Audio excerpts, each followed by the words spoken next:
ஜெய் பீம் நமோ புதாய. ஞாயிறு தம்ம உரையில் இணைந்திருக்கும் அனைவருக்கும் காலை வணக்கம். புத்தரும் அவர் தம்மமும் 107ஆம் பாகத்துல நம்ம இணைஞ்சிருக்கிறோம். பாபா டாக்டர் அம்பேத்கர் அவர்கள் எழுதிய இந்த நூலில் இருந்து இதுவரை நம்ம பார்த்த பகுதிகள் எல்லாமே ககோரா டாக்ஸ் அப்படிங்கிற யூடியூப் சேனல்ல இருக்கு. இந்த நூல் 8 நூல்களாக பிரிக்கப்பட்டிருக்கு. அதுல நம்ம நூல் 3ல இருக்கோம். புத்தர் எவற்றை போதித்தார். புத்தர் விழிப்புணர்வு அடைந்த பிறகு, என்லைட்டன் ஆன பிறகு தொடர்ந்து 45 ஆண்டுகள் அவர் போதித்த இந்த சாராம்சத்தை இந்த பகுதியில டாக்டர் அம்பேத்கர் பிரிச்சு கொடுத்திருக்கிறாரு. அதுல 5 பகுதிகளா பிரிக்கப்பட்டிருக்கு. கடந்த வாரம் நம்ம பார்த்தது அதுல பகுதி 3ல கடைசி தலைப்பு கம்மம் ஒழுக்க நியதியின் கருவி என்று உணர்வது தம்மம். அதாவது கம்மம் தான் தம்மத்தின் ஒரு மையப்பகுதி அப்படிங்கிறத நம்ம சென்ற வாரம் பார்த்தோம். இப்ப இந்த வாரம் பகுதி 3 முடிச்சிட்டதுனால பகுதி 4க்கு போறோம். பகுதி 4 தம்மம் அல்லாதது யாது, அதாவது அதம்மம், எதெல்லாம் தம்மத்துக்கு எதிரானது, அதை நம்ம பார்க்க போறோம். ஏன்னா அதெல்லாம் நம்ம மைண்டுக்குள்ள வச்சிருந்தோம் அப்படின்னா நம்ம தம்மத்தை பின்பற்ற முடியாது. அப்ப அதுல முதல் டாபிக் இதுல 7 டாபிக் இருக்கு.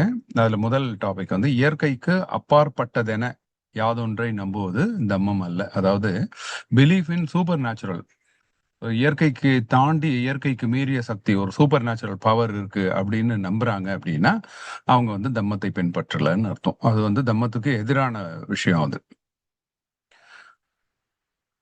எப்பயுமே பொதுவா மனுஷனுக்கு என்ன இருக்கும் அப்படின்னா, என்ன நடந்தாலும் உன்னை சுத்தி நடக்கிற விஷயங்கள்ல அது ஏன் நடந்தது, எப்படி நடந்தது அப்படிங்கிற ஒரு தேடல் அந்த காலத்துல இருந்தே இருக்கு. அப்ப அந்த மாதிரி தேடும் பொழுது ஒரு சில சமயங்கள்ல என்ன ஆகும் அப்படின்னா, ஆஹ் அந்த நிகழ்வோடைய காரணமும் அதனுடைய விளைவும் அடுத்தடுத்து நடக்கும்போது அதை புரிஞ்சுக்கிறது ஈஸி. இப்ப இதனாலதான் இது நடந்திருக்கு அப்படின்னு. ஆனா பெரும்பான்மையான சமயங்கள்ல என்ன நடக்கும் அப்படின்னா, அந்த காரணமும் விளைவும் உடனடியா நடக்காம ரொம்ப நீண்ட இடைவெளி விட்டு நடக்கிறதுனால அவற்றை தொடர்பு படுத்தி பார்த்து புரிஞ்சுக்கிறது சிரமமாயிடுது. ஸோ இந்த மாதிரி சமயங்கள்ல தான் இது ஏன் நடக்குது அப்படிங்கிற ஒரு குழப்பம் வந்துடும் மனுஷனுக்கு. இப்ப உதாரணத்துக்கு ஒரு மழை, இப்ப மேகம் வருது, ஒரு இருட்டா இருக்கு, கார் மேகம், அந்த கருப்பு மேகம் வந்துருச்சு அப்படின்னா மழை வருது உடனே. அப்ப எல்லாருக்கும் தெரியும், ஓகே இப்ப மேகம்னா மழை வருது அப்படிங்கறத அவங்க கண்டுபிடிச்சிடுறாங்க. ஆனா அதே சமயத்துல இந்த நீர் சுழற்சி, இப்ப தண்ணி ஆவியாகி அது போயிட்டு மேகம் உருவாகி, அதே மாதிரி மரங்கள் மூலமா நீர் ஆவியாகி அதெல்லாம் போயிட்டு தான் மேகத்தை உருவாக்குது. அந்த மேகம் தான் குளிர்ந்து மழையை பெய்யுது அப்படின்னா, இப்ப தண்ணி ஆவி ஆகிறதுக்கும் நம்ம மழை பெய்யறதுக்கும் நமக்கு நேரடியா சம்பந்தம் கண்ணில் தெரியாது. அது ஒரு உடனடி விளைவும் கிடையாது. அப்ப இந்த மாதிரி சமயங்கள்ல அப்ப நமக்கு மனுஷனுக்கு இது புரிய மாட்டேங்குது. அப்ப உடனே என்ன பண்றாங்க, இது ஏன் அப்படின்னு தெரியல. அந்த தெரியாதனால விளைவு தான் நம்ம என்ன பண்றோம், காடு அழிக்கிறோம். காடுக்கும் மழைக்கும் சம்மந்தம் இருக்குன்னு நமக்கு தெரியாது. அதே மாதிரி குளங்கள் ரொம்ப முக்கியம், அதுதான் மழையை கொடுக்க போகுது, தண்ணி கொடுக்க போகுதுன்னு தெரியறதில்ல. குளத்தை எல்லாம் நிரப்பி வீடு கட்டிடுறோம், காடுகளை அழிச்சு நம்ம தொடர்ந்து அழிச்சுக்கிட்டே வரோம். அதனால என்ன ஆகுது, மழை குறையுது. அப்ப மழை குறைஞ்ச உடனே என்ன நினைக்கிறாங்க, இதுக்கான விடை அப்ப ஏன் மழை வரல அப்படின்னு ஒரு தேடல். ஏன்னா இப்ப நேரடியா மேகம், கருப்பு மேகம் வருது, உடனே மழை பெய்யுதுன்னா அது உடனே நடக்கக்கூடிய ஒரு விஷயம். அதனால ஓகே மேகம் இருந்தா மழை வருதுன்னு புரிஞ்சுக்குது. ஆனா குளம், மரங்கள் இதுக்கெல்லாம் சம்பந்தம் இருக்குன்னா, ஏன்னா இதனுடைய வேலையை ஒரு நீண்ட இடைவெளிக்கு பிறகுதான் அது நடக்குது. அப்ப இதை தொடர்பு படுத்தி பார்த்து புரிஞ்சுக்க முடியாது, கண்ணுக்கும் தெரியாது நேரடியா. அப்ப இந்த மாதிரி சமயங்கள்ல அப்ப இதுக்கான விடைய மனுஷ மனம் தேடுது. அப்ப எதனால மழை வரல அப்படின்னு உடனே என்ன பண்றாங்க இந்த மாதிரி சமயங்கள்ல, அப்போ இயற்கைக்கு அப்பாற்பட்ட சக்தி ஏதோ ஒண்ணுதான் இதெல்லாம் செய்யுது அப்படின்னு நம்ப ஆரம்பிச்சிடும். ஏன்னா அவனுக்கு நேரடியா காரணம் தெரியல. அப்போ வேற ஏதோ ஒரு சக்தி தான் இதை இயக்குதுன்னு. அப்போ அதே இந்த மழை உதாரணத்தை எடுத்துட்டோம்னா கூட உடனே வருண பகவான்னு ஒண்ணு இருக்கு. அந்த வருண பகவானுக்கு 108 தடவை காயத்ரி மந்திரம் சொன்னா மழை பெய்யும். அதே மாதிரி கழுதைக்கும் கல்யாணம் பண்ணி வச்சு, இந்த இப்ப ஒரு நியூஸ் கழுதைக்கு கல்யாணம் பண்ணி அதுக்கு குலாப் ஜாமுன் கொடுத்துருக்குறாங்க, மழை வரும் அப்படின்னு சொல்லிட்டு. அப்ப இந்த மாதிரியான நம்பிக்கைகள்லாம் மனுஷனுக்கு தோணுது பாருங்க. ஏன் அப்படி தோணுதுன்னா, இதுக்கு காரணம் அவனுக்கு ஒரு செயலுக்கும் விளைவுக்கும் இடையே உள்ள சம்பந்தம் புரியல. புரியாதப்ப இது ஏன் நடக்குது, அப்ப யாரோ ஒருத்தவங்க மேல இருந்து நடத்துறாங்க அப்படின்னு அவன் நினைச்சுக்கிறான். இப்போ புத்தர் காலத்துலயும் இதே மாதிரி தான் நிறைய தத்துவ ஞானிகள் இருந்துகிட்டு ஆளாளுக்கு அவங்கவுங்க ஒவ்வொரு விளக்கத்தை கொடுத்துட்டு இருந்தாங்க. இந்த மாதிரி இயற்கை சம்பந்தப்பட்ட விஷயங்கள் நடக்கும்போதும் சரி, மனிதனுக்கு அவனுடைய அன்றாட வாழ்க்கையில சுற்றி நடக்கக்கூடிய எல்லா விஷயங்களுக்கும் ஒரு விளக்கத்தை கொடுத்துட்டு இருந்தாங்க. இப்ப நிறைய தத்துவ ஞானிகள் அப்ப இருந்தாங்க. அஜி அஜித கேச கம்பாலா, மாகால கோசாலா, அப்புறம் பகுத்த கச்சாயனா. இந்த மகாலி கோசாலாங்கிறவர் தான் ஆசீவகத்தை உருவாக்குனவர்.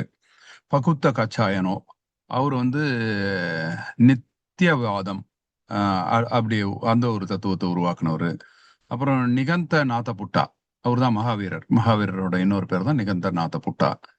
அப்புறம் புராண கசப்பா, இந்த புராண கசப்பாங்கிற ஒரு அக்ரியவாதம் அப்படிங்கிற ஒரு தத்துவத்தை இந்த மாதிரி ஆளாளுக்கு ஒரு ஒரு தத்துவத்தை அந்த காலத்துல சொல்லி மக்கள் கிட்ட சுத்தி நடக்கக்கூடிய இயற்கை சார்ந்த விஷயங்களும் சரி, அவங்களோட அன்றாட வாழ்க்கையில நடக்கக்கூடிய சம்பவங்களுக்கும் சரி, அவங்க இதுதான் அப்படின்னு ஒரு விளக்கத்தை கொடுத்துட்டு தத்துவ ஞானிகளா இருந்துகிட்டு இருந்தாங்க. அந்த காலகட்டத்துல தான் புத்தரும் உருவாகிறாரு.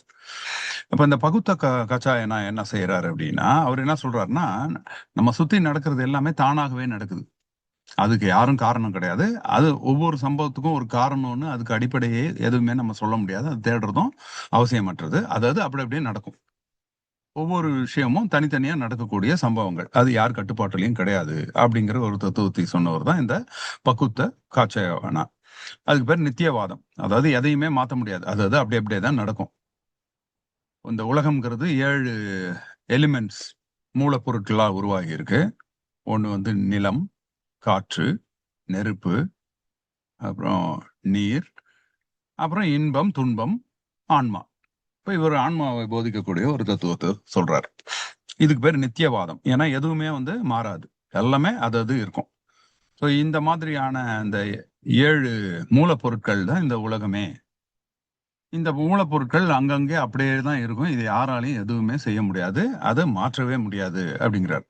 அதுல ஒரு ஏமோரல் டிட்டர்மினிசம் அப்படின்னு சொல்றோம். அதாவது இந்த ஒரு தத்துவத்தினால ஒரு மிகப்பெரிய ஒரு ஒழுக்கக்கேடுமே உருவாச்சு. என்ன அப்படின்னா, அவருடைய தத்துவத்தின் அடிப்படை என்ன சொல்றாரு அப்படின்னா, ஒரு பெரிய ஒரு கத்தி எடுத்து ஒரு மனுஷனுடைய தலைய சீவிட்டா கூட அது பெரிய தப்பெல்லாம் கிடையாது. என்ன அப்படின்னா, அந்த கத்தி வந்து ஏற்கனவே இருக்கக்கூடிய 7 மூலப்பொருட்களுக்கு நடுவுல அது போயிட்டு வந்திருக்குது. அவ்வளவுதான். அந்தந்த மூலப்பொருட்கள் அங்கங்கே தான் இருக்கும். அப்படிங்கிற ஒரு தத்துவத்துல சொல்லிட்டு, இங்க கொலை, கொள்ளை அந்த மாதிரி எந்த ஒரு விஷயத்தையுமே வந்து தவறு கிடையாது அப்படிங்கிறத நியாயப்படுத்துறார். அது எல்லாமே அது அதுன்னு நடக்குது. அது யார் கண்ட்ரோல்லயும் கிடையாது. செஞ்சவன் மேலயும் தப்பு கிடையாது. அதனால பாதிக்கப்படுறவனும் அத மாற்றவும் முடியாது. அப்படிங்கிற ஒரு தத்துவம். இது வந்து நமக்கு பௌத்த நூல்கள்ல தெரியுது. சமணஃபல சுட்டா தீக நிகாயால 56வது பகுதியில இதை எழுதியிருக்காங்க. அதாவது அந்த அஜாசத்ரு மன்னர் போய் இந்த புராண கசப்பாவை பார்த்து சந்திக்கிறதாகவும், அவருடைய தத்துவத்தை புராண கசப்பா சொல்றத அவங்க வந்து நோட் பண்ணி வச்சிருக்காங்க. இதன் மூலமா தான் நமக்கு தெரியுது புராண கசப்பாவோட தத்துவம். அப்புறம் மாகாளி கோசாலா. மாகாளி கோசாலா என்ன சொல்றாரு அப்படின்னா, இவர் என்ன சொல்றாருன்னா, அப்படி அதாவது அதது அப்படி அப்படியே நடக்கிறதுங்கிற அந்த புராண கசப்பா தத்துவத்தை இவர் ஏத்துக்கல. இவர் என்ன சொல்றாருன்னா, எல்லாத்துக்கும் ஒரு காரணம் இருக்கு. எல்லா சம்பவங்களும் ஏதோ ஒரு காரணத்தினால தான் நடக்குது. ஆனா, அந்த காரணம் வந்து மனுஷனுக்குடைய கட்டுப்பாட்டுல கிடையாது. இத நீங்க மனுஷன்கிட்ட போய் தேட முடியாது. அது இயற்கையாகவோ அல்லது இனம் புரியாத ஏதோ ஒரு சக்தி அத வந்து இயக்கிக்கிட்டு இருக்கு. அப்படின்னு சொல்றாரு. இது வந்து ஆசீவகா. அதாவது இனம் புரியாத ஒரு விதி அல்லது ஒரு இயற்கையில அது நடக்குது ஒழிய, ஏதோ ஒரு காரணம் இருக்கு. ஆனா அந்த காரணம் நம்மளால கண்டுபிடிக்க முடியாது. அது மனிதனுடைய கட்டுப்பாட்டுக்குள்ளேயும் கிடையாது அப்படிங்கிறது தான். இதுதான் அசீவகம், அஜீவிகா. இந்த அசீவகத்துல வந்து 3 முக்கியமான ஒரு தத்துவங்கள் இருந்தது. ஒண்ணு வந்து நியதி. நியத்தினா என்னன்னா, எல்லாமே வந்து ஒரு விதிப்படி தான் நடக்கும். யாராலயும் எதையுமே மாத்த முடியாது. அதாவது அந்தந்த விதிப்படி நடந்தே தான் ஆகும் அப்படிங்கிறது நியதி. நியதின்னு சொல்றோம் இல்லையா? விதி. அடுத்தது டினையல் ஆஃப் கர்மா. கர்மாவை வந்து அவர் ரிஜெக்ட் பண்றாரு. அதாவது ஒருத்தன் நல்லது செஞ்சாலும் சரி, அல்லது கெட்டது செஞ்சாலும் சரி, அது அவன் மேலேயோ அல்லது அவன் சுற்றியுள்ளேயோ யாருக்கும் எந்த பாதிப்பையும் ஏற்படுத்தாது. எல்லா உயிரினங்களும் ஒரு நிறைய மறுபிறவிகளை எடுத்து அதாவது மில்லியன்ஸ் ஆஃப் வருடம், பல லட்சம் ஆண்டுகள் வந்து மறுபிறப்பை எடுத்து எடுத்து எடுத்து கடைசியில அது வந்து அழிஞ்சு போயிடும் அப்படிங்கிற ஒரு தத்துவம் தான் இந்த ஆசீவகம். அடுத்தது புராண கசப்பா. புராண கசப்பா என்ன சொல்றாரு அப்படின்னா, அவர் வந்து அக்கிரியவாதத்தை சொல்றாரு. அக்கிரியவாதத்துல என்ன அப்படின்னா, எந்த செயலுக்கும் யாருக்கும் பொறுப்பு கிடையாது. உடலும் ஆன்மாவும் தனித்தனியா இயங்குது. உடல் ஒண்ணு செய்யுது, ஆன்மா வந்து இன்னொன்னு. இதுல நன்மை செய்யறதுனால யாருக்கும் எந்த பயனும் கிடையாது. தீமை செய்யறதுனால யாருக்கும் எந்த பாவமும் கிடையாது. யாருக்குமே எதுலயுமே பொறுப்பு இல்ல அப்படிங்கிற ஒரு புராண கசப்பரோட ஒரு அக்கிரியவாதம். கிரியனா ஒரு செயல். அக்கிரியனா எந்த செயலுக்கும் யாருக்குமே பொறுப்பு கிடையாது அப்படிங்கிற ஒரு தத்துவம். இந்த கஷ்யப்பா அவருங்கிறவரு சப்த ரிஷிகளில் ஒருவராக, அதாவது வேத நூல்களை இயற்றின சப்த ரிஷிகள், 7 ரிஷிகள்னு பேர் சொல்லுவாங்க. இந்த வசிஷ்டர், விஸ்வாமித்திரர், கஷ்யப்பர் இவங்கெல்லாம் அதுல வர்றது. அந்த மாதிரி இருக்கக்கூடிய ஒரு 7 ரிஷிகள்ல ஒருத்தரா போற்றப்படக்கூடிய ஒரு கஷ்யப்பர். அவருடைய தத்துவம் எப்படி இருக்கு பாருங்க. யாரு வேணா என்ன வேணா செஞ்சுக்கலாம். நன்மை செய்யறதுனால எந்த லாபமும் கிடையாது. தீமை செய்யறதுனால எந்த நஷ்டமும் கிடையாது. அவங்கவங்க எந்த செயலுக்குமே பொறுப்பேற்றுக்க வேண்டிய அவசியம் இல்லைங்கிற ஒரு தத்துவத்தை சொல்றாரு. இதை வந்து மிகப்பெரிய ஒரு நல்ல தத்துவமாகவும், இது வந்து வேத கலாச்சாரத்துல போற்றப்படக்கூடிய ஒரு நபராகவும், ரிஷியாகவும் இவர் இருக்கிறார். இன்னமும் ஆச்சாரிய கணேஷ் .com அப்படிங்கிற ஒரு வெப்சைட் வந்து கஷ்யப்பருடைய போதனைகளை உயர்த்தி பிடிச்சு அதுக்கான டீச்சிங்ஸ் நடத்திக்கிட்டு இருக்கு. அதுக்கு ஒரு வெப்சைட் கூட இருக்கு இந்த காலத்துலயும்.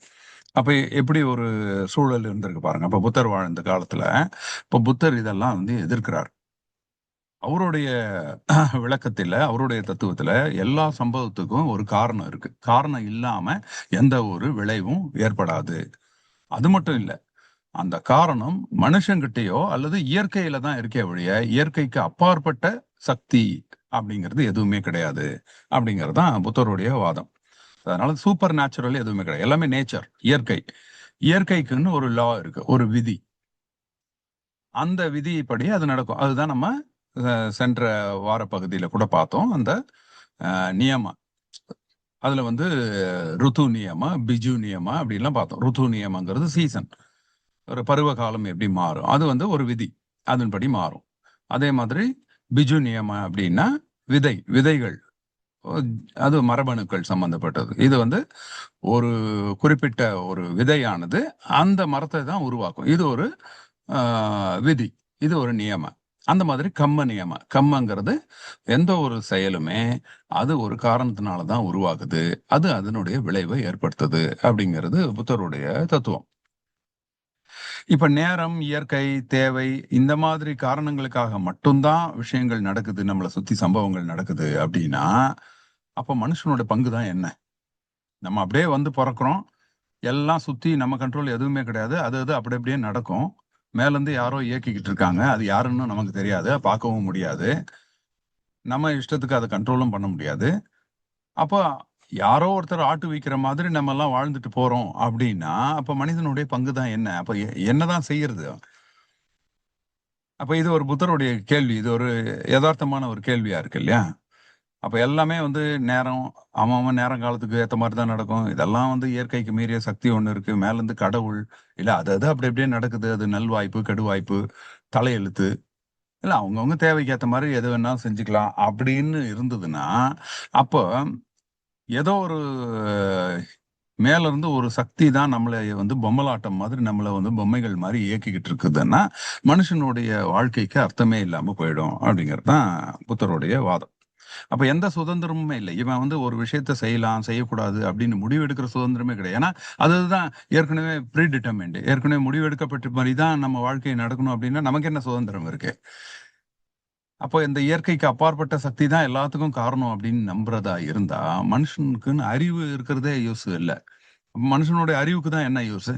அவன் அறிவை பயன்படுத்தி என்னதான் செய்ய முடியும்? ஏன்னா, எல்லாமே அவன் கட்டுப்பாட்டுக்குள்ள இல்லன்னும்போது.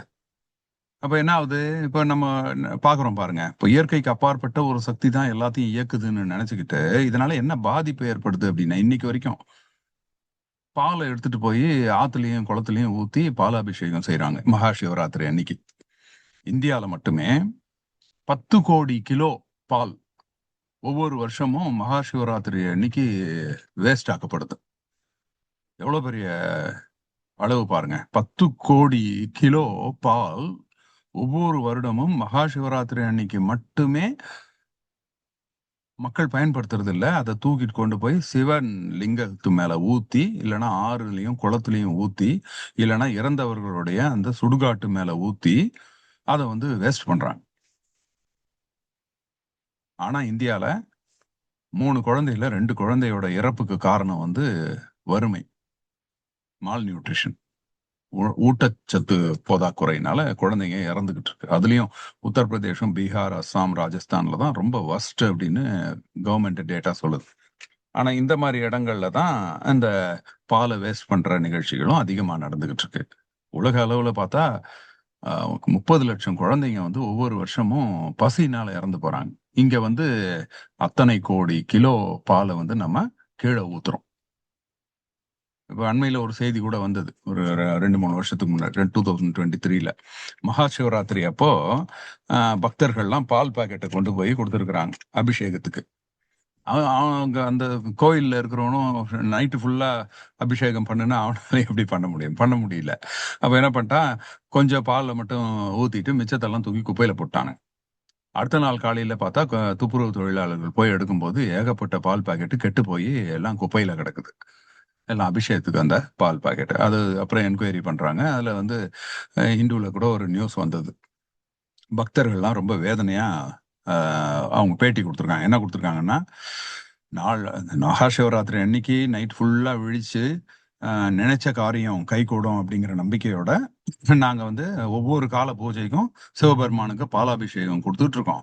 குடும்ப பிரச்சனைகள் தீர்க்கறதுக்காக வேண்டிக்கிட்டு நாங்க அபிஷேகத்துக்கு பால் குடுக்குறோம். அத தூக்கிட்டு போய் இந்த மாரி குப்பையில போட்டாங்களே! அப்படின்னு ரொம்ப வருத்தத்தோட அவங்க வந்து ஒரு பேட்டி குடுக்குறாங்க. அப்ப குடும்ப பிரச்சனைகள் தீர்க்கணும்னா, இந்த மாரி பாலாபிஷேகம் செய்யணும் அப்படின்னு நம்புறான். அப்ப எல்லா பிரச்சனைக்கும் மேலருந்து ஏதோ ஒரு சக்தி தான் இயக்குது. அப்ப அத நம்ம வந்து பாலாபிஷேகம் குடுத்து அத குளிர்விச்சுட்டா நம்ம பிரச்சனை தீந்துரும்னு நம்புறாங்க பாருங்க. அப்ப இந்த பிரச்சனை எங்க நம்ம சுத்தி நடக்கிற எல்லா விஷயமும் ஏதோ மேலருந்து ஒரு சக்தி இயக்குது. அது நம்ம கட்டுப்பாட்டுக்குள்ள இல்ல அப்படிங்கிற நம்பிக்கை புத்தர் காலத்துல இருந்து இப்ப வரைக்கும் இருக்கு. இததான் அப்ப வந்து புத்தர் எதிர்க்கிறார். அதுலயும் இப்போ பாத்தீங்கன்னா, ஒவ்வொரு இப்ப அந்த வேத கலாச்சாரத்துல, அ அவங்க கூடிய அந்த பிராமணிய கோட்பாடின்படி, நம்ம மனுஷனுக்கு இருக்கக்கூடிய எல்லா பிரச்சனைகளுக்கும் ஏதோ ஒரு கடவுள அவங்க வந்து அலாட் பண்ணிர்றாங்க. தூமாவதி கடவுள். அது வந்து கடவுள் வந்து வறுமைக்கும், அ நம்மளுடைய துன்பத்துக்கும் கடவுள் அதுதான். தூமாவதி. அடுத்தது ஷீதாளா. ஷீதாளா கடவுள் தான் வந்து பெரியம்மை. பெரியம்மைங்கிற ஒரு வியாதியோட கடவுள். ஷீதாளா. அடுத்தது ஜுவர அசூரா. அது வந்து ஜுரத்துக்கான கடவுள். அப்புறம் ஓலா பிபி, ஓலைச்சாந்தி. ஓலைச்சாந்திங்கிறது காலராவோட கடவுள். அப்புறம் தோல் வியாதிகளுக்கு காந்தகர்ணா. இந்த மாரி ஒவ்வொரு வியாதிக்கும் ஒரு ஒரு கடவுள வந்து இங்க போதிக்கப்பட்டு, அது இன்னமும் ரொம்ப ஸ்ட்ராங்காவே இருக்கு. அம்மைன்னு எடுத்துக்கிட்டோம்னா மாரியம்மன், இல்லன்னா வந்து ஜேவி ஷீதாளி. இப்ப நார்த் இந்தியாலாம் பார்த்தீங்கன்னா ஷீதாளி. ஷீதாளி அம்மன் தான் வந்து அதுக்கு வந்து அதனுடைய உருவம் பாருங்க. அதுக்கு வந்து தொடப்பத்த கையில எடுத்துக்கிட்டு கழுத மேல வச்சு அது ஊர்வலம். அதுதான் வந்து ஷீதாளி அம்மன். இது வந்து இதுதான் பெரியம்மைய உருவாக்குன அம்மன் அப்படின்னு அவங்க ஒரு நம்பிக்கை. ஆனா அம்மை நோயை பத்தி பார்த்தோம் அப்படின்னா, ரொம்ப சுவாரஸ்யமான வரலாறு இது. அம்மணி நோய். ஓட்டமன் பேரரசுல கிட்டத்தட்ட 15ஆம் நூற்றாண்டிலேயே ஒரு வழக்கம் இருந்திருக்கு. என்ன வழக்கம் அப்படின்னா, மன்னர்களுக்குன்னு ஒரு அந்தப்புற அழகிகள் இருப்பாங்களாம், பெண்கள். அப்ப அந்த பெண்கள் அது ஒரு குடும்பமா அவங்க தான் அந்த மன்னர்கள் கிட்ட போறது. அந்த மாதிரி ஒரு நடைமுறை. அப்ப அந்த பெண்கள் கிட்ட ஒரு வழக்கம், ஒரு வினோதமான வழக்கத்த இந்த லேடி மேரி மான்டெக்யூ அப்படிங்கிறவங்க 1700கள்ல பார்க்குறாங்க. என்ன பார்க்குறாங்க அப்படின்னா, பல நூற்றாண்டுகளா பின்பற்றக்கூடிய ஒரு பழக்கவழக்கம். இது வந்து கான்ஸ்டான்டினோப்பிள்ல இடத்துல வந்து இவங்க அத பார்க்குறாங்க. என்ன வழக்கம் அப்படின்னா, இந்த அழகிகள், அதாவது அந்தப்புறத்துக்கு போகக்கூடிய அழகிகள் இருக்கக்கூடிய குடும்பங்கள்ல ஒரு வழக்கம்.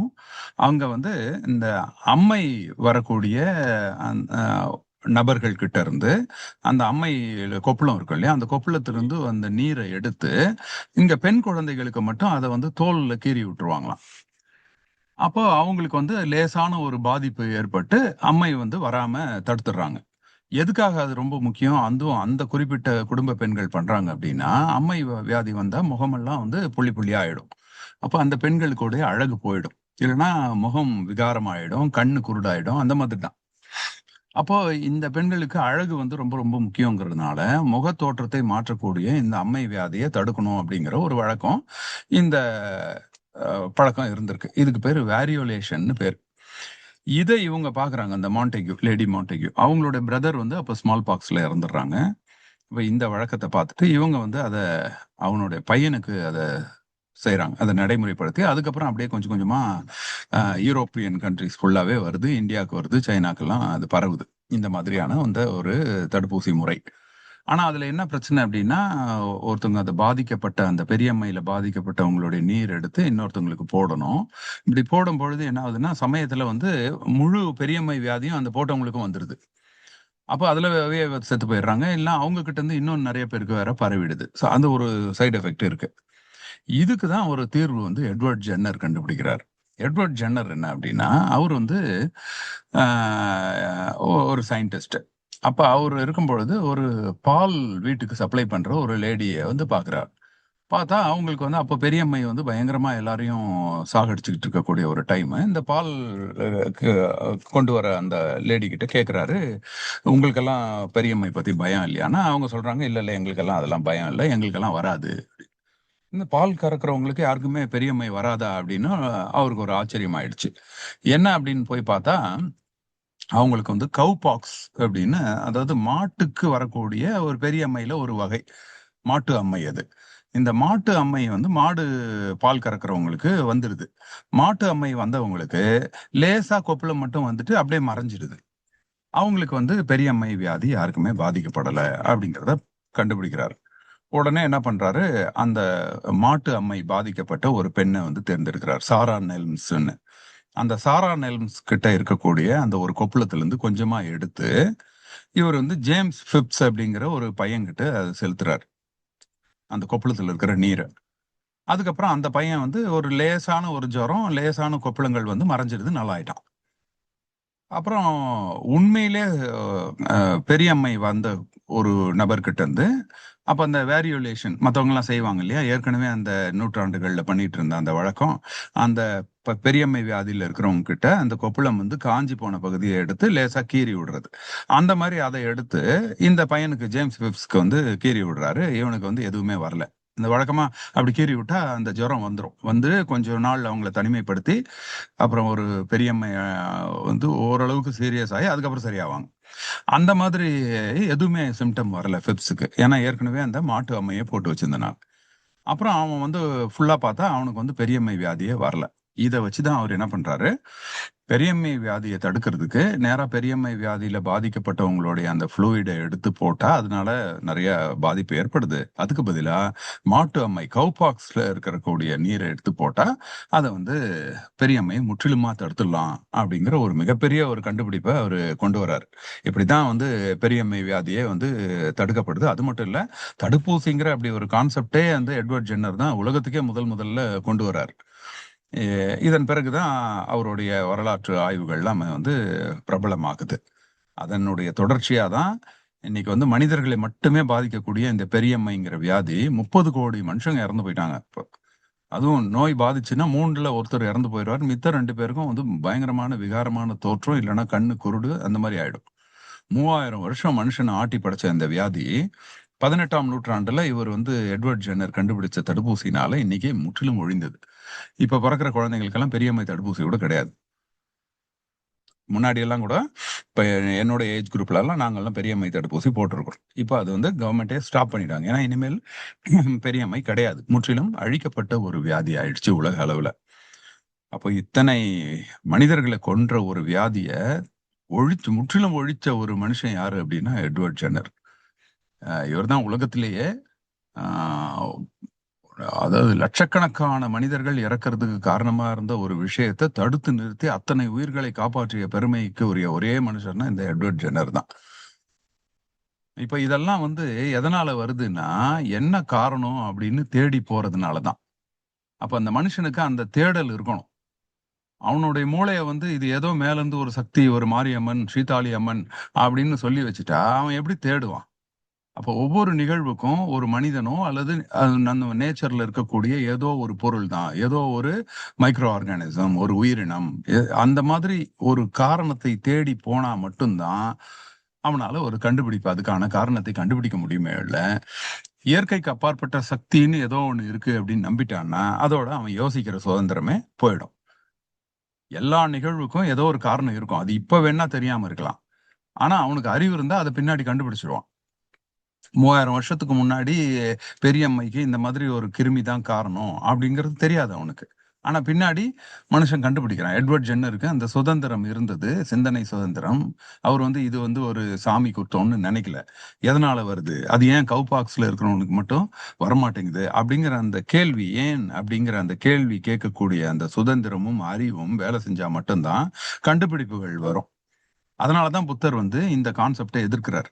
இயற்கைக்கு அப்பாற்பட்ட சக்தி தான் எல்லாத்தையும் இயக்குது அப்படிங்கிற ஒரு நம்பிக்கை ஏன் அவர் எதிர்க்க வேண்டிய சூழல்னா, அது நம்மளாம் நம்பிட்டு போட்டோம், அது அவனுடைய நம்பிக்கை, அதை ஏன் நம்ம குறை சொல்லுவானே அப்படின்னு அவர் விடல. இன்னைக்கும் நிறைய பேர் அது என் நம்பிக்கை, என் நம்பிக்கையை புண்படுத்தக்கூடாது அப்படின்னு ஆர்கியூ பண்றாங்க. அவங்களோட நம்பிக்கை பாதிப்பை ஏற்படுத்துற நிலைமையில இருந்துச்சுன்னா அதை எதிர்த்து தான் ஆகணும். அதனாலதான் புத்தர் எதிர்த்தார். ஏன் எதிர்க்கிறார் அப்படின்னா, இயற்கைக்கு அப்பாற்பட்ட சக்தி தான் அனைத்துக்கும் காரணம் அப்படின்னு ஒருத்தன் நம்பிட்டான்னா அவனோட பகுத்தறிவு போயிடும். மனுஷனை பகுத்தறிவு பாதையில வழி நடத்தணும். பகுத்தறிவு பாதையில ஒருத்தன் போனாதான் அவன் தன்னைத்தானே காப்பாத்தி கொள்ள முடியும், அடுத்தவங்களையும் காப்பாத்த முடியும். அப்பதான் கருணையும் பிறக்கும் அடுத்தவங்க மேல. பகுத்தறிவு இல்லைன்னா எல்லாம் அவன் தலையெழுத்து. அவன் என்ன பாவம் பண்ணானோ அவன் அப்படிதான் அனுபவிச்சுட்டு போயிடணும்னு போயிடும். அவன் மேல ஒரு கருணை கூட வராது. அப்ப இதெல்லாமே ஏதோ ஒரு காரணம் இருக்கு. அவன் அவன் மட்டும் ஏன் அப்படி சஃபர் ஆகணும்? அவனை நம்ம அதை சரி பண்ண முடியுமா அப்படின்னு யோசிக்கணும்னாலே பகுத்தறிவு தான் வேணும். அப்ப அதனாலதான் பௌத்தத்துல பகுத்தறிவும் கருணையும் 2 தூண்கள். அது 2க்கு மேலதான் பௌத்தமே நிக்குது. அப்ப பகுத்தறிவு ரொம்ப ரொம்ப முக்கியம். இந்த பகுத்தறிவு இருந்தாதான் கருணையே வரும். பகுத்தறிவும் கருணையும் சேர்ந்ததுதான் பௌத்தம். அதுதான் ஒரு சமூகத்துக்கு நல்ல ஒரு சமூகமா உருவாக்குறதுக்கான காரணமாக இருக்க முடியும் அப்படின்னு புத்தர் போதிக்கிறார். அப்போ இவர் இதுக்கு இயற்கைக்கு அப்பாற்பட்ட சக்தி தான் அப்படின்னு எல்லாம் சொல்லிட்டு போயிட்டான் அப்படின்னா அவன் பகுத்தறிவு போச்சு. பகுத்தறிவு போச்சுன்னா அவனுக்கு கருணையும் போச்சு. சக மனிதன் கஷ்டப்பட்டாலும் அது மேல இருந்து ஏதோ ஒரு சக்தியை ஆட்டி படுக்குது. நான் மட்டும் அவனை பரிதாபப்பட்டு என்ன ஆக போகுதுன்னு இவன் பாட்டு போயிட்டே இருப்பான். தானே கஷ்டப்பட்டா கூட என்னால எதுவும் செய்ய முடியாது அப்படின்னு அதை ஏத்துக்கிட்டு அதே நிலைமையில இருக்கதான் முயற்சி செய்வானே ஒழிய அதை மாற்றணும்ன்ற முயற்சியை அவன் எடுக்கவே மாட்டான். அப்ப இதனாலதான் அதை புத்தர் கடுமையாக எதிர்க்கிறார். அடுத்தது, உண்மையை தேடி போகிற சுதந்திரத்தை மனுஷனுக்கு கொடுக்கணும். அப்பதான் அவனுக்கு அந்த தேடல் இருக்கும். அப்பதான் அவனுக்கு அந்த மூட நம்பிக்கையால கேள்வி கேட்கும் புத்தி இருக்கு இல்லையா, ஏங்கிற கேள்வி கேட்கிற புத்தி செத்து போயிடும் மூட நம்பிக்கை இருந்துச்சுன்னா. அப்படி செத்து போயிடுச்சுன்னா இந்த மனித குணம் வளரவே வளராது. இங்க மாற்றங்கள் உருவாகாது. புது புது கண்டுபிடிப்புகள் கிடைக்காது. இப்ப இன்னைக்கு நம்ம எல்லா கண்டுபிடிப்பும் அனுபவிச்சுக்கிட்டு, ஆனா மேல இருந்து ஒரு சக்தி இயக்குது அப்படின்னு சொல்றது மிகப்பெரிய ஒரு அயோக்கியத்தனம். அப்படி செய்யவே கூடாது. மனசாட்சின்னு இருக்கிற யாருமே அந்த மாதிரி சொல்ல மாட்டாங்க. எல்லா அறிவியல் கண்டுபிடிப்புகளையும் அனுபவிச்சுக்கிட்டு, அதே சமயத்துல எல்லாத்துக்கும் மேல இருந்து தான் ஒரு சக்தி. அவனன்றி ஒரு அணுவும் செய்யாது. எல்லாமே இயற்கைக்கு எல்லாமே தலையெழுத்து. நம்மளால ஒண்ணும் செய்ய முடியாதுன்னு யோசிச்சா, எப்படிதான் இங்க நடக்கும்? அப்ப இது ஒரு மிகப்பெரிய ஒரு மாற்றத்துக்கு இந்த சமூகத்துல மாற்றத்துக்கு காரணமா இருந்தது புத்தருடைய இந்த கேள்வி கேட்கும் புத்தி தான். இதன் பிறகுதான் நிறைய கண்டுபிடிப்புகள் வர ஆரம்பிச்சது. அப்போ இந்த கம்ம விதி. அதனாலதான் நிறைய இடங்கள்ல பௌத்த பிக்குகள் தான் நிறைய கண்டுபிடிப்புகளை செஞ்சிருக்கிறாங்க. அதை அப்புறம் கால ஓட்டத்தில் இந்தியால பௌத்தம் அழிஞ்ச பிறகு ஃபுல்லா எல்லாமே இயற்கைக்கு அப்பாற்பட்ட சக்தி எல்லாம் தலையெழுத்து அப்படின்னு போயிட்டு ஒரு புது கண்டுபிடிப்பு இன்னைக்கு இந்தியால ரொம்பவே குறைஞ்சு போச்சு. மருத்துவத்துறையை எடுத்துக்கிட்டா கூட புது புது கண்டுபிடிப்புகள்னா வெளிநாடுகள்ல இருக்கக்கூடிய கண்டுபிடிப்பு தான் நம்ம இங்க எடுத்துட்டு செய்யறோமே ஒழிய, இங்கேயே இருக்கிற கண்டுபிடிப்பு இது ரொம்ப ரொம்ப குறைவு. ஏன்னா இங்க அந்த கேள்வி கேட்கிற அறிவே இல்லை. டாக்டருங்களே எல்லாம் கடவுள் கையில தான் இருக்குது அப்படின்ட்டு போயிட்டான்னா இவன் எப்படி ரிசர்ச் பண்ணுவான்? அதுக்கான அப்ப ஒரு குழந்தைக்கு நம்ம எல்லாம் மேல இருந்து ஏதோ ஒரு சக்தி இயக்குது, எல்லாம் நம்மளால ஒண்ணும் செய்ய முடியாதுப்பா அப்படின்னு சொல்லி வளர்த்தோம்னா அந்த குழந்தைக்கு எப்படி அந்த அறிவு ஒரு பிரச்சனையை நாளைக்கு சந்திச்சுச்சுன்னா இதுக்கு எப்படி தீர்வு காண்றதுன்னு அது யோசிக்கும். இதெல்லாம் இதுக்கு அப்பாற்பட்டு யாரெல்லாம் அந்த இயற்கைக்கு மீறிய சக்தி இருக்குங்கிறத நம்பாம ஏதோ ஒரு காரணம் இருக்கும், அதை நம்ம கண்டுபிடிக்கணும், இதை நம்மளால மாற்ற முடியும் அப்படின்னு நினைக்கிறானோ அவன் தான் கண்டுபிடிப்புகளே செய்யறான். சக மனிதன் கஷ்டப்படுறான் அப்படின்னா அந்த கஷ்டத்தை உணர்றவன் தான் அதுக்கான ஒரு தீர்வையும் கொண்டு வர முடியும். நிறைய மருத்துவ துறையில வந்து கண்டுபிடிப்புகள்லாம் மனிதர்களுடைய கஷ்டத்தை பார்த்து பொறுக்க முடியாம அதனுடைய இன்வால்மெண்ட்ல வந்த விளைவுகள் தான்.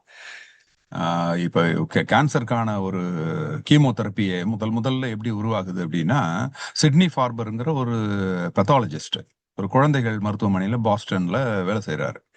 அப்படி வேலை செஞ்சுட்டு இருக்கும்போது அப்போ பிளட் கேன்சர் இருக்கு. பிளட் கேன்சர் குழந்தைகள் வந்து அவங்களுடைய ரத்தத்தை எடுத்து இவருக்கு பெத்தாலஜி லேபுக்கு அனுப்புறாங்க. இவர் பெத்தாலஜிஸ்ட். இவர் வந்து நேரடியா பேஷண்ட்ஸை பார்க்க மாட்டாரு. இவர் அந்த ஹாஸ்பிட்டல்ல ஒரு ஸ்டெப்ஸுக்கு கீழே ஒரு சின்ன இருட்டு ரூமை ஒரு கொடுத்து வச்சிருக்காங்க. அங்க வந்து எல்லாம் அந்த டிஷ்யூ எல்லாம் வரும். அதுல வந்து ஃபார்மலின் போட்டு ஒரே ஸ்மெல்லு, அந்த தசை பகுதியோட ஸ்மெல்லு, அழுகிய ஸ்மெல்லு. அந்த மாதிரி ஒரு இருட்டு ரூம்ல சின்ன ரூம்ல உட்காந்துருக்கிற ஒரு நபர் வந்து சிட்னி ஃபார்பர். இந்த சிட்னி ஃபார்பர் லேப்ல இருக்கும் பொழுது ஒரு நாள் வந்து ஒரு பிளட் சாம்பிள் வருது. பிளட் சாம்பிளை எடுத்து பார்த்தா அதுல வந்து நிறைய செல்லு வந்து ரத்தத்துல இருக்கக்கூடிய நார்மல் செல் இல்லாம நிறைய பயங்கரமான செல் வந்து அபரிதமா வளர்ச்சி அடைஞ்சிருக்கு. அதுதான் வந்து பிளட் கேன்சர். அப்ப அந்த குழந்தைங்கள்லாம் வந்து பிளட் கேன்சர்ல பாதிக்கப்பட்டு உடனே செத்து போயிடுறாங்க. வந்தா ஒரு வாரம் 2 வாரத்துல குழந்தைங்க செத்து போயிடுறாங்க. இந்த மாதிரி நிறைய குழந்தைகளுடைய பிளட் சாம்பிள் பாக்குறாரு, ரிப்போர்ட் கொடுக்குறாரு. அடுத்த நாள் போய் கேட்டா குழந்தை செத்துருச்சுன்னு சொல்றான். இவருக்கு வந்து அதை தாங்க முடியல. ஏதாவது ஒண்ணு செய்யணும். ஏன்னா இவர் வந்து நேரடியா பேஷண்ட்ஸை பார்க்கல, லேப்ல உட்கார்ந்து இருக்கிறாரு. ஆனா அவருக்கு அந்த குழந்தைங்க படுற கஷ்டத்தை பார்த்த உடனே இதுக்கு ஏதாவது நம்ம செய்யணும் அப்படின்னு சொல்லிட்டு அதே யோசனையில அவர் என்ன பண்றாரு, அப்ப அந்த காலகட்டத்துல ஒரு கண்டுபிடிப்பு ஒண்ணு வருது. என்ன அப்படின்னா, இங்க பாம்பேல காட்டன் மில் இருக்கு. பாம்பே காட்டன் மில்ஸ்ல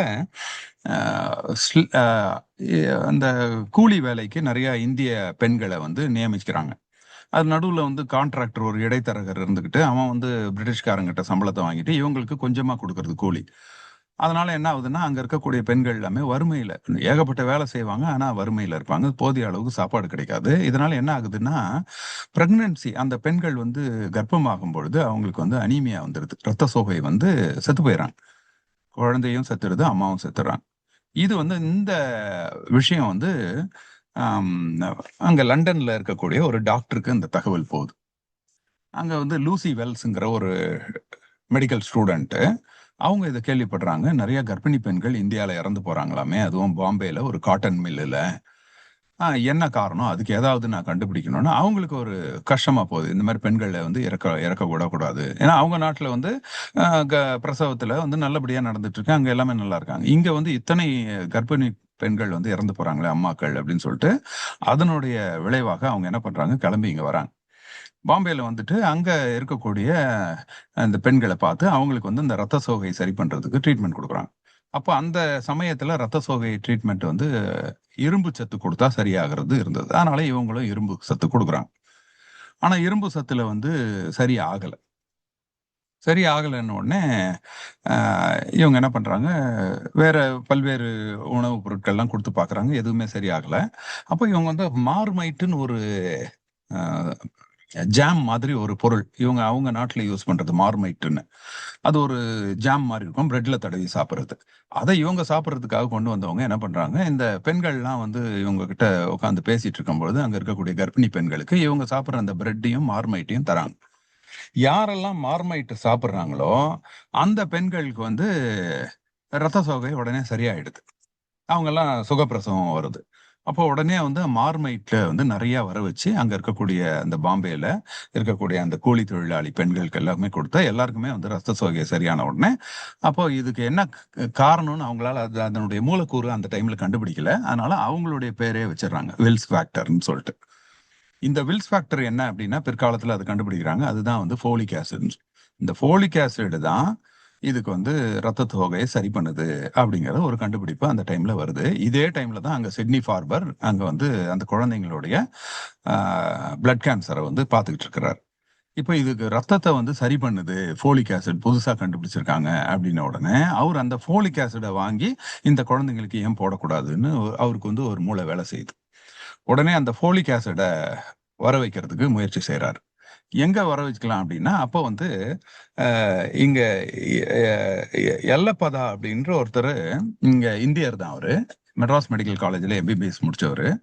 அவர் ஆந்திராக்காரரு. அவரு வந்து லண்டனுக்கு போறாரு. அங்க போனா அப்போ இங்க இந்தியால படிக்கிற எம்பிபிஎஸ் வந்து செல்லாது. அப்ப அவர வந்து என்ன பண்றாங்க, ஒரு ஆஸ்பத்திரியில வாட்ச்மேனா போட்டுறாங்க. இவரு வாட்ச்மேனா இருந்து அதுக்கப்புறம் கொஞ்சம் கொஞ்சமா அப்படியே கம்பவுண்டர் ஆயி, அப்புறம் வண்டி தள்ளி, அப்புறம் கொண்டு போய் ஒரு லேப்ல சேர்ந்துக்கிறாரு. லேப்ல சேர்ந்த உடனே அங்க அந்த கெமிக்கல்ஸ் எல்லாம் கையாள்ற ஒரு சான்ஸ் கிடைக்குது. ஃபர்ஸ்ட் அத கிளீன் பண்ற வேலை குடுக்குறாங்க. அப்புறம் அப்படியே கொஞ்சம் கொஞ்சமா கெமிக்கல்ஸ பண்ணும்போது, அவரு என்ன பண்றாரு, அவருடைய அந்த ஏற்கனவே இங்க எம்பிபிஎஸ் படித்த அறிவுனால, கெமிக்கல்ஸ்ல அதாவது இயற்கையில இருக்கக்கூடிய உணவுப் பொருட்கள்ல இருந்து கெமிக்கல்ஸ ஐசோலேட் பண்ணக்கூடிய ஒரு ஸ்பெஷலிஸ்ட்டா மாறிர்றாரு. அப்ப இத கேள்விப்பட்டு அவருக்கு என்ன குடுக்குறாங்க, அவருக்கு இந்த மார்மைட்ல இருக்கக்கூடிய அந்த ஃபோலிக் ஆசிட பிரிச்சு குடுக்குற வேலைய அவர்கிட்ட குடுக்குறாங்க. அவரும் எல்லப்பதாவும் அத எடுத்துட்டு போயிட்டு ட்ரை பண்றாரு. அவருடைய ஆராய்ச்சி செஞ்சுட்டு இருக்கும்போது, அவரு என்ன பண்றாரு, அவருடைய ரிசர்ச்ல ஒரு ப்ராடக்ட்ட கண்டுபிடிக்கிறாரு. ஆனா, அவருடைய அ அ இது என்ன க க வாய்ப்பு என்ன ஆயிடுதுன்னா, அவர் கண்டுபிடிச்ச பொருள் வந்து ஃபோலிக் ஆசிட் மாதிரி வேலை செய்யாம, ஃபோலிக் ஆசிடுக்கு எதிரா வேலை செய்ய ஆரம்பிச்சுருச்சு. அப்ப அத வந்து தூக்கி போட்டுட்டு, அவரு மறுபடியும் ஆராய்ச்சிய தொடர்ந்து ஃபோலிக் ஆசிட கண்டுபிடிச்சிடுறாரு. ஃபோலிக் ஆசிட கண்டுபிடிச்ச உடனே, அந்த நியூஸ் வந்து இங்க சிட்னி ஃபார்பர்க்கு வருது. அவரு உடனே எர்லப்பதா கிட்ட, அவரு ஃப்ரெண்டு தான். உடனே அவர்கிட்ட தகவல் குடுத்து, அந்த ஃபோலிக் ஆசிட எனக்கு குடு. இங்க இருக்க குழந்தைங்களுக்கு வந்து நான் அத போட்டு பார்க்குறேன் அப்படின்னு சொல்றாரு. உடனே ஃபோலிக் ஆசிட அனுப்பி விடுறாங்க. அந்த ஃபோலிக் ஆசிட இவரு என்ன பண்றாரு, உடனே அந்த குழந்தைங்களுக்கு கொண்டு போய் குடுக்குறாரு. இவரு பெத்தாலஜிஸ்ட். அங்க இருக்கக்கூடிய குழந்தைகள் வார்டுல போயி, அ அந்த குழந்தைங்களுக்கு செலுத்திட்டு வராரு. ஃபோலிக் ஆசிட் போட்டுட்டு அந்த பிளட் சாம்பிள் எடுத்து பார்த்தா, என்ன அதிர்ச்சி அப்டின்னா, அந்த கேன்சர் செல்லு இன்னும் 2 மடங்கு அதிகமா வேகமா வளர ஆரம்பிச்சுடுது. உடனே அந்த மருத்துவமனை நிர்வாகம் ஃபுல்லா இவர வந்து கண்டிக்கிறாங்க. டாக்டர்ஸ் எல்லாம் இவர் மேல கோவமாயிடுறாங்க. குழந்தைங்க வந்து விட்டா கூட 1 வாரம், 2 வாரம் இருக்கிற குழந்தைங்க 1 நாள், 2 நாள்லயே செத்து போயிடுது. இந்த ஃபோலிக் ஆசிட் போட்ட உடனே. அப்போ இவரு வந்து எல்லாருமே அவர திட்ட ஆரம்பிக்கிறாங்க.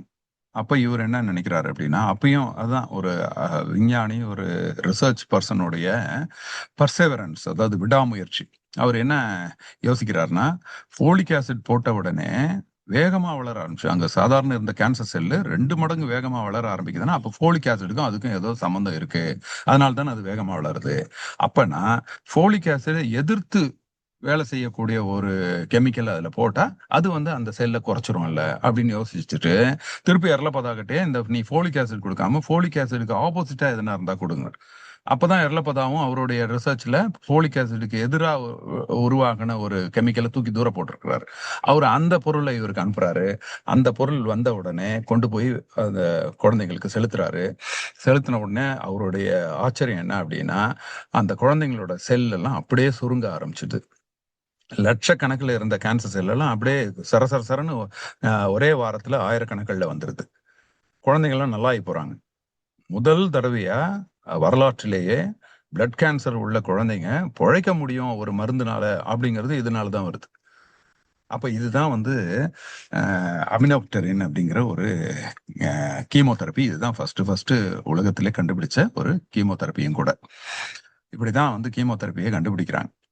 அப்ப இந்த மாதிரி எல்லாத்தையும் ஒரு கேள்வி கேட்கணும். அதெல்லாம் அது மேல இருந்து நடக்குது. இதெல்லாம் ஒண்ணும் செய்ய முடியாது அப்டின்னா, எந்த கண்டுபிடிப்புமே செய்ய முடியாது. இப்ப இன்னைக்கு வந்து கீமோதெரபி எந்த அளவுக்கு வந்திருக்குன்னா, இன்னைக்கு பிளட் கேன்சருக்கு வெறும் மாத்திரை குடுத்தாலே சரியாயிடுது. க்யூரே ஆயிடுது. ஒரு சிஎம்எல் அப்படிங்கிறது வந்து இமாட்டினிப் அப்படிங்கிற ஒரு மாத்திரைய குடுத்தா, வெறும் மாத்திரையில கம்ப்ளீட்டா க்யூர் ஆயிடுறாங்க. எங்க வந்து நிக்கிறோம் பாருங்க. அப்ப இதுக்கெல்லாம் காரணம், நம்ம வந்து அந்த கேள்வி கேட்கணும். எல்லாமே மேலருந்து எல்லாம் தலையெழுத்து அப்டின்னா, எதுவுமே கேள்வி கேட்க முடியாது. எதையுமே மாத்த முடியாது. மனித குலமே வளர்ச்சி அடையாது. அப்ப நம்ம குழந்தைங்களுக்கு எல்லாம் மேலருந்து ஒருத்தன் செய்றான்னு சொல்லிக் குடுத்தா, அந்த குழந்தைங்களோட மூளை எப்படி வேலை செய்யும்? இங்க தான் பௌத்த தத்துவம். இங்க வந்து இதான் கர்ம விதி. எல்லாத்துக்கும் ஒரு காரணம் இருக்கும். அந்த காரணம் இன்னைக்கு வேணா நமக்கு தெரியாம இருக்கலாம். பட் தேடுனா அதுக்கு கிடைச்சுடும். ஒவ்வொரு செயலும் ஒரு விளைவை ஏற்படுத்தும். ஒவ்வொரு விளைவும் நடக்குதுன்னா, அதுக்கு முன்னாடி ஒரு செயல் இருக்கணும். ஒரு காரணம் இருக்கும். அந்த பகுத்தறிவு தான் பௌத்தம். இந்த பகுத்தறிவு இல்லன்னா பௌத்தமே வேஸ்ட். பகுத்தறிவுக்காக தான் நம்ம பௌத்தத்தை எடுக்கிறோமே ஒழிய, பௌத்தம்ங்கிறது வந்து ஏதோ ஒரு சிறந்த தத்துவம் அப்படிங்கிறதுனால எடுக்கல. அங்க பகுத்தறிவு இருக்கு. அதனாலதான் அது சிறந்த தத்துவம் ஆகுது. பகுத்தறிவு இல்லைனாலும் பரவாயில்ல, பௌத்தத்தை நான் வந்து புத்தரையே சாமியா கும்பிட்டுக்கிறேன், புத்தர்கிட்ட போய் நம்ம எல்லாம் வேண்டிக்கிறோம் அப்படின்னா அது பௌத்தமே கிடையாது. அப்படி இருந்தா அந்த மூளை வேலை செய்யாது. இயற்கைக்கு அப்பாற்பட்ட சக்தியை வணங்குறதுங்கிறது தம்மத்துக்கு எதிரானது. அது புத்தரையே நீங்க வந்து இயற்கைக்கு அப்பாற்பட்ட ஒரு சக்தி, அவர் நம்மள பாத்துக்குவாரு, அவர் வந்து விஷ்ணுவின் அவதாரம் அப்படின்னு நினைச்சு நம்ம அவரையும் வணங்க ஆரம்பிச்சோம் அப்படின்னா அது பௌத்தம் கிடையாது. அது அதம்மம். அது தம்மத்துக்கு எதிரானது. இத்துடன் இந்த வார தம்ம உரையை நம்ம நிறைவு செஞ்சிடலாம். அடுத்தது, ஈஸ்வரனை நம்புவது தம்மத்தின் அடிப்படையே ஆகாது. ஈஸ்வரன் இப்ப இப்ப இப்ப இந்த காலகட்டத்தில் நம்ம பாக்குறோம், ஈஷா ஈஸ்வரனை வந்து அவ்வளோ பேர் நம்புறாங்க, அத்தனை கோயில்கள் இருக்கு. ஈஸ்வரனை நம்புறது தம்மத்தின் அடிப்படை ஆகாதுன்னு அந்த காலத்திலே புத்தர் வந்து அந்த நம்பிக்கை மேல ஒரு வெடி வைத்து தகர்க்கிறாரு. என்ன மாதிரியான ஆர்கியூமெண்ட்ஸ் புத்தர் அந்த காலத்துல வச்சிருக்கிறாரு அப்படிங்கிறத நம்ம அடுத்த வாரம் பார்க்கலாம். இத்துடன் இந்த வார தம்ம உரையை நான் நிறைவு செய்யறேன். ஜெய் பீம், நமோ புத்தாய.